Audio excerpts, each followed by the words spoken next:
గురించి కానీ దేని గురించి కానీ కళ్యాణ్ బాబు గారు అలా మాట్లాడటం దాని గురించి కానీ మీరు ఏం చెప్తారు అంటున్నారు. కాదు నా నేను అబ్జర్వ్ చేసిన దాని ప్రకారం అండి, ఇది ఇట్ వాజ్ మిస్గైడెడ్.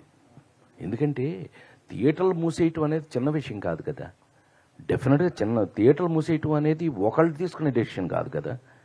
ఎవరో ఒక థియేటర్ లేకపోతే ఒక అతను ఒక డిస్ట్రిబ్యూటర్ ఒకళ్ళు తీసుకునే డెసిషన్ కాదుగా. అందరూ కలిసి సమిష్టిగా తీసుకోవాల్సినటువంటి డెసిషన్ అది. ఆ డెసిషన్ ఎవరో ఒకళ్ళు అనవసరంగా దాన్ని మిస్గైడింగ్లో తప్పు విధానంలో దాన్ని బయటకు న్యూస్ రావడం వల్ల అది తప్పుగా తీసుకోబడింది. చివరికి అది నిలబడలేదుగా. ఇవాళ అది నిలబడలేదుగా. మా పవన్ ఫీల్ అయ్యాడు అని అంటే అది జెన్యూన్. తను ఎందుకు ఫీల్ అయ్యాడు అని అంటే ఇదేంటి నా సినిమా రిలీజ్ ముందు ఈ మాట ఎవరన్నా కానీ దానికి కారకుడు ఎవరో పట్టుకోవాలి. ఇప్పుడు నువ్వు మీ పని అది మీరు పెట్టేస్తారు ఎలాగో. అది ఎవరో కారకుడు వాళ్ళని పట్టుకుని ఎందుకు జరిగిందో తెలుసుకుంటే కనుక ఇది క్లియర్ అయిపోతుంది. నాకు తెలిసి రన్నింగ్ థియేటర్స్ సడన్గా బంద్ 1st తారీఖుని జూన్ 1 నుంచి బంద్ చేశారనే మాట చిన్నది కాదు. అలా ఇంకెప్పుడు జరగకూడదని నేను కోరుకుంటున్నాను.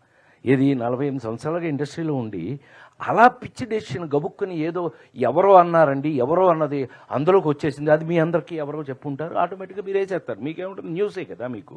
It's a news. ఆటోమేటిక్గా మీరు అందరూ న్యూస్ వేసేసారు. న్యూస్ వేసేటప్పుడు అది క్వశ్చన్ మార్క్ అయింది. ఎవరు ఇప్పుడు పవన్ కళ్యాణ్ ఒక బాధ్యత తీసుకుని ఎందుకు అట్లా జరిగింది కనుక్కోమని దాన్ని సీరియస్గా తీసుకున్నాడు.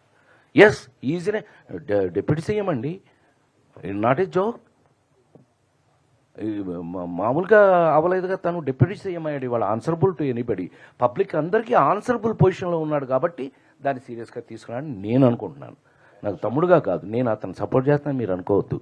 అతను పొజిషన్లో ఉన్నాడు కాబట్టి తెలుసుకోవలసిన బాధ్యత అతనికి ఉంది కాబట్టి బాధ్యత తీసుకోవలసిన పొజిషన్లో అతను ఇవాళ డిప్యూటీ సీఎంగా ఉన్నాడు కాబట్టి దాన్ని ఏదంటూ కనుక్కోండి, ఆపండి. Why it happened. ఇలా ఎప్పుడు జరగకూడదు. మంచిదే. ఎందుకు జరిగిందో తెలియదు కానీ ఇంకెప్పుడు ఇలా జరగకూడదు అనేది మాత్రం 100% ఒక మంచి డిసిషన్. హాయ్ సార్ నమస్తే సార్. నమస్కారం సార్ ఈ 48 ఏళ్ల కెరీర్లో మీరు ఎన్నో అద్భుతమైన పాత్రలు పోషించారు, నవ్వించారు, ఏడిపించారు, అన్ని రకాలుగా ఆకట్టుకున్నారు ప్రేక్షకుల్ని. కానీ మీరు అంటే ఒక